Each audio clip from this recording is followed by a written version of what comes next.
Halo, ketemu lagi sama gua Didi. Hari ini kita akan ngebahas iklan yang pernah gue kerjain, yaitu Sasa Micin Swag Generation. Mungkin kalau belum pernah lihat iklannya, yang ini nih.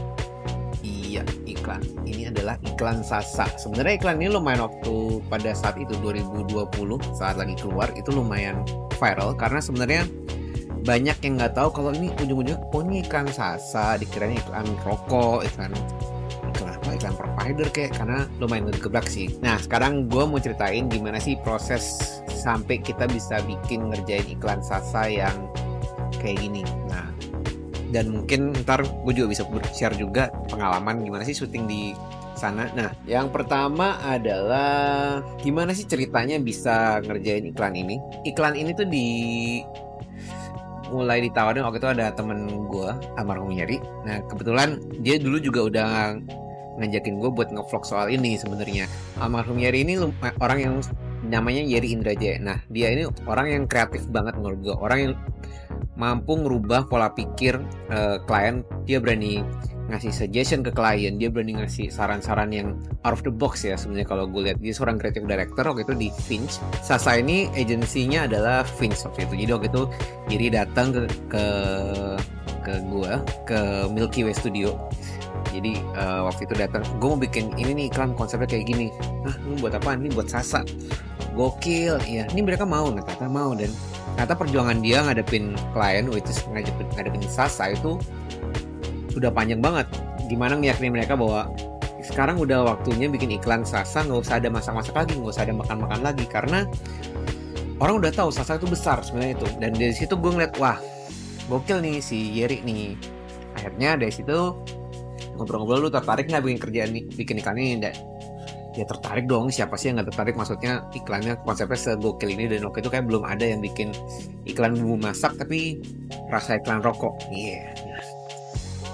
Jadi dari situ kita ngobrol-ngobrol sama partner gue adalah William di Milky Way.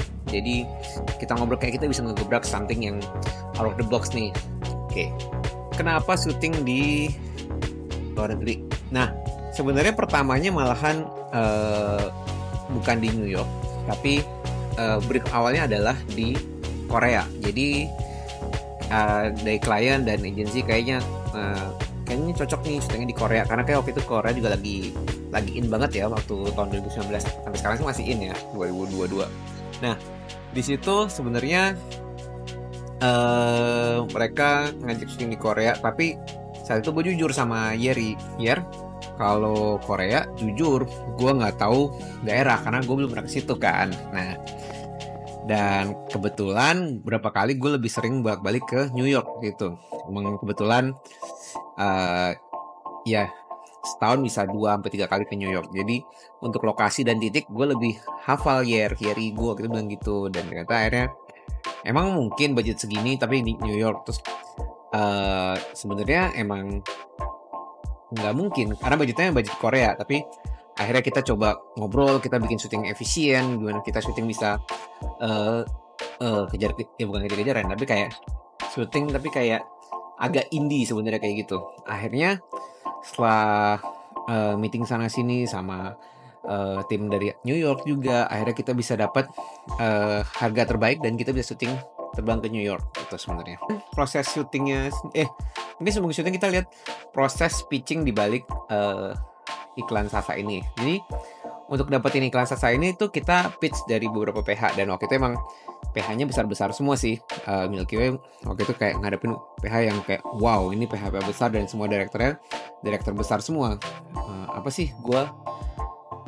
Siapa sih nih, gue di Dimul cuma ya dibanding direktur lawan itu waktu itu kayak semuanya tuh master gitu.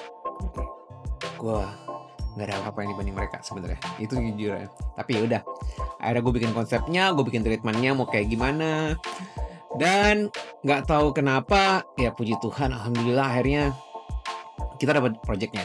Nah itu seneng banget, kita kayak kantor kayak teriak kayak wah gila dapat nggak.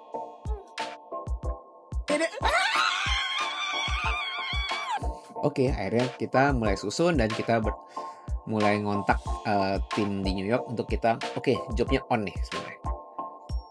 Nah, kemudian sistem syuting di New York, kita berangkat dari Indonesia tuh ada ada director, ada produser, dan ada EP, ada executive producer, ada stylist, dan untuk DOP-nya kita kerja bareng sama Marcel Batara. Nah, itu bisa di search deh tempatnya, orangnya lumayan terkenal banget, Batara. Nah, kebetulan waktu itu memang Batara Marcel lagi syuting Ali dan Ratu Queens yang filmnya Iqbal buat Netflix. Jadi kebetulan, wah secara schedule juga kayaknya berdekatan nih, bisa nih sekalian. Akhirnya setelah ngobrol-ngobrol schedule dan segala macam, dapat kesempatan untuk kerja bareng, yaitu setelah mereka selesai syuting filmnya, jeda kayak 3-4 hari atau seminggu ya mungkin ya. Akhirnya kita bisa syuting Sasa. Jadi kayak sebenarnya kayak universe itu membantu. Jadi kayak semuanya tiba-tiba dimudahkan gitu. Nah, di sana kita akhirnya ngontak PH lokal di New York, namanya We Are Films. Mereka sangat helpful banget. Jadi kayak dari segi casting, dari segi scouting lokasi, dari segi equipment, lighting, segala macam, track, dolly track, semua mereka ngebantu banget. Dan kita semua persiapan secara remote dari Indonesia. Nah, challenge lagi adalah masalah jam kerja, di mana di sini malam, di sana pagi, sini malam. Jadi kita selalu meeting kayak jam 9 malam, di mana dia 9 pagi, terus sampai jam 11 malam tuh, sampai waktu keberangkatan. Nah, kita yang dikerjakan oleh We Are Film di sana adalah mereka casting. Nah, sistem casting di sana tuh kayak berbeda sama di Indonesia. Jadi kayak castingnya mereka semua udah based on data semua, udah ada di website, ada fotonya, ada videonya, dan mereka bukan melakukan adegan dari iklan ya, tapi mereka lebih kayak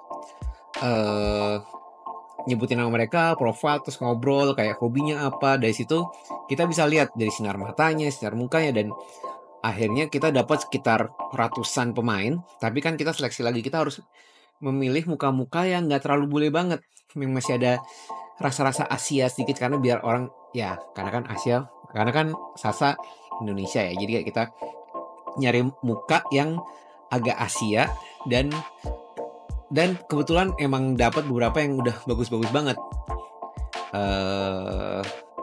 Dari situ kita mulai pilih. Terus untuk lokasi juga kita di huntingnya pertama by email. Jadi kita di Indonesia dikirim foto-foto, dan kebetulan karena gue udah tahu lokasi, gue tahu titik ini. Nah, itu udah di lock, udah dicari schedule-nya, dan berangkatlah satu tim ke New York gitu. Nah, sampai di New York, oke, kita berkenalan, kita dapat base office di situ, dikasih kita nyewa tempat sekitar 2 minggu untuk persiapan kru, untuk persiapan syuting sampai nanti fitting dan editing segalanya. Dari situ akhirnya kita ada namanya Reki itu cek lokasi, di mana akhirnya kita cek lokasi bareng dari tim kita, bareng DOP-nya Marcel Batara, dan tim lighting dan gaffer dan art director dari New York. Di situ kita menentukan titik-titik lokasi syuting. Di situ ada sekitar 2 hari kita scouting, dan akhirnya kita menentukan titik-titiknya. Dan kalau sistem syuting di sana tuh berbeda, adalah ketika kita udah Reki, kita udah nentuin titik dan angle, itu yang sudah di lock. Jadi kita agak susah buat tiba-tiba hari H ada ide mau dari angle sini kayak bagus, dari angle sini kayak bagus. Nah, itu kurang berlaku kalau di sana sepertinya, karena kan mereka kayak udah disiplin, udah kayak kalau ini ya ini, nggak susah buat explore lagi, karena balik lagi secara durasi syuting juga kita nggak bisa terlalu lama kan. Oke, kemudian akhirnya tibalah waktu fitting. Nah, sebelum syuting kita ada fitting, dan di sini baju-baju, kalau lihat baju-baju Sasa kan semuanya kayak custom made semua. Itu semua dibikin oleh stylist dari Indonesia namanya Alvea. Nah, di situ dia membuat semuanya from the scratch. Jadi, dan kita fitting dengan pemainnya tuh H-3. Nah, habis itu lah ada di adjust lagi, ada ukuran dibenerin lagi, dan kita foto dan kita kirim ke klien untuk final check. Ini looknya, nih make upnya, dan ini kostumnya. Akhirnya udah selesai, dan akhirnya hari syuting tiba. Nah, syuting di sana itu kalau di New York total syuting satu hari adalah 12 jam. Kita total ada 2 hari syuting dan 1 hari syuting kita nyebutnya gerilya. Jadi kayak ada beberapa footage yang karena kita merasa ini kayak kurang, jadi kita syuting sendiri. Sebetulnya megang kamera juga gue juga. Jadi kita syuting keliling New York sama satu model.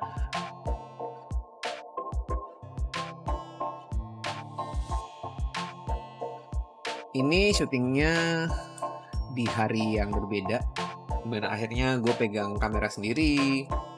Gitu pula ini juga kita syutingnya hari yang berbeda. Jadi tidak dengan full team, jadi cuma hanya gue pegang kamera, produser, stylist, dan modelnya. Dan ada hal lucu adalah ini orang dibalik orang dibalik helm astronot ini adalah William Chandra, itu produsernya sendiri dari iklan ini, partner gue. Thank you William, sudah mau di aneh-anehin. Ya, akhirnya syuting lah kita hari pertama. Syuting mulai dari jam 7 pagi sampai tepat jam 7 malam. Jadi emang udah 12 jam gak boleh lewat, karena begitu lewat overtime-nya lumayan banyak. Dan syuting di sana rapi banget, semua udah terstruktur. Tapi yang cukup berbeda adalah jumlah kru dibanding kru di Indonesia. Kalau syuting di Indonesia sebenarnya kita bisa sampai 40 atau 50 kru sebenarnya untuk production. Kalau ini total bisa dibilang dari Indonesia ada 7, kemudian dari New York sendiri sekitar ada 12 maybe, atau nggak sampai 20. Jadi semuanya sangat efisien. PA akan ngerekam jadi driver juga, bener, PA jadi driver, dan PA juga ngatur makanan juga. Begitu pula Astrada akan ngatur schedule, ngatur makanan. Produser akan ngatur lokasi. Jadi semuanya sangat efisien. Jadi krunya tidak terlalu banyak, tapi semuanya bekerja dengan betul-betul dengan kayak gue kerja nih gitu. Nah, yang berbeda adalah, yang sangat besar perbedaan adalah PA ngedriver juga. Jadi PA jemputin kru, tapi krunya juga sebenarnya nggak terlalu banyak juga. Jadi semua sangat efisien. Nah, bahkan untuk tim art sendiri, art director total tim itu ada 3. Nama art directornya adalah Lisa. Di situ dia ada 2 kru lagi, prop master dan asisten art director maybe. Dan untuk gaffer ada 2 anak lighting. Jadi total ada Batara, ada Askam, yaitu Kibo dari Indonesia juga. Dan ditambah 2 kru lighting dan 1 gaffer. Jadi total 5 atau bahkan 6 orang termasuk grip. Jadi jumlah orang tidak banyak. Oh, dan satu lagi yang lumayan membantu adalah kita bersama kamera operator yang bisa pegang Ronin sambil di atas apa sih yang ada roda-roda itu. Aduh, ya pokoknya gitu deh, naik roda gitu. Sorry lupa namanya, ntar komennya di bawah. Nah, di situ dia punya alat sendiri. Jadi kalau di sana tuh kalau kita hire kamera operator, itu kita bukan hire jasanya aja, tapi karena dia punya alatnya, itu dia punya Ronin, dia punya Steadicam. Jadi di sana kalau kita mau hire kamera operator, dia pasti punya peralatannya. Nggak harus kameranya, at least punya peralatannya. Jadi kita udah bayar dia sepaket itu sebenarnya. Nah, soal syutingnya gimana? Selama 2 hari kita lanjut ke part berikutnya ya, karena masih panjang dan ntar gue akan lebih banyak lagi share foto-foto behind the scene-nya. Oke, jangan lupa seperti biasa comment, subscribe, dan like, dan share dong teman-temannya. Ini subscriber gue gak nambah-nambah deh kemarin. Oke, thank you guys, bye.